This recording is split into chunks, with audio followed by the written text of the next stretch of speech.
Om Swastiastu, perkenalkan nama saya Gede Bagus Martin Giri Pramana.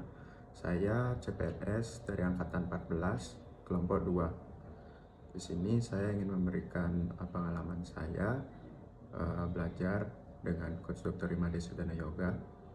Dan yang pertama, saya diberikan tugas untuk membuat PowerPoint mengenai sikap perilaku bela negara.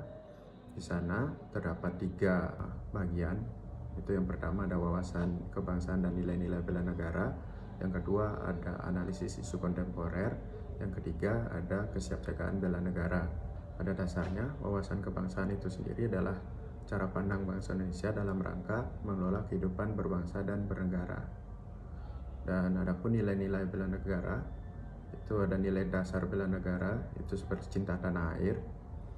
Itu contohnya dengan menjaga nama baik bangsa dan negara.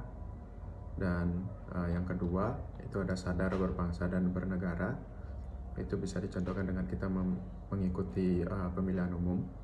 Yang ketiga itu ada setia pada Pancasila sebagai ideologi negara. Itu bisa dicontohkan kita dengan mengikuti ideologi pertama, yaitu ketuhanan yang Maha Esa, dengan kita sembahyang. Yang keempat ada rela berkorban untuk bangsa dan negara. Itu kita bisa berpartisipasi aktif dalam pembangunan masyarakat. Yang keempat itu kemampuan awal bela negara. Itu kita bisa dengan berolahraga. Yang selanjutnya itu ada analisis isu kontemporer. Isu kontemporer itu sendiri adalah fenomena atau kejadian yang dianggap penting atau menarik. Nah, dari sana kita menganalisa yang mana baik, yang mana yang buruk.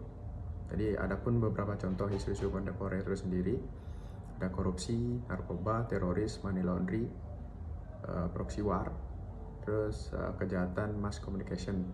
Itu biasanya ada hate speech dan hoax. Jadi kita harus bisa menganalisa isu-isu tersebut. Yang ketiga itu ada kesiapsiagaan bela negara. Di sana kita belajar mengenai kemampuan awal bela negara. Itu yang pertama kesehatan jasmani dan mental. Yang kedua ada kesiapsiagaan jasmani dan mental. Yang ketiga ada etika, etiket dan moral. Yang keempat ada kearifan lokal. Dan tugas kedua kita disuruh membuat rancangan aksi bela negara. Dari nilai-nilai bela negara itu aksi apa yang bisa kita lakukan. Jadi kalau saya sendiri salah satu saja misalnya cinta tanah air itu dengan indikator sikapnya misal dengan menggunakan produk Indonesia. Jadi aksinya itu bisa dengan menggunakan ndak kalau saya di hari Selasa. Terus ada nilai-nilai bela negara lainnya seperti sadar berbangsa dan bernegara, setia pada Pancasila sebagai ideologi negara, rela berkorban untuk bangsa dan negara, dan yang terakhir itu kemampuan awal bela negara. Sekian dari saya. Om Santi Santi Santi Om.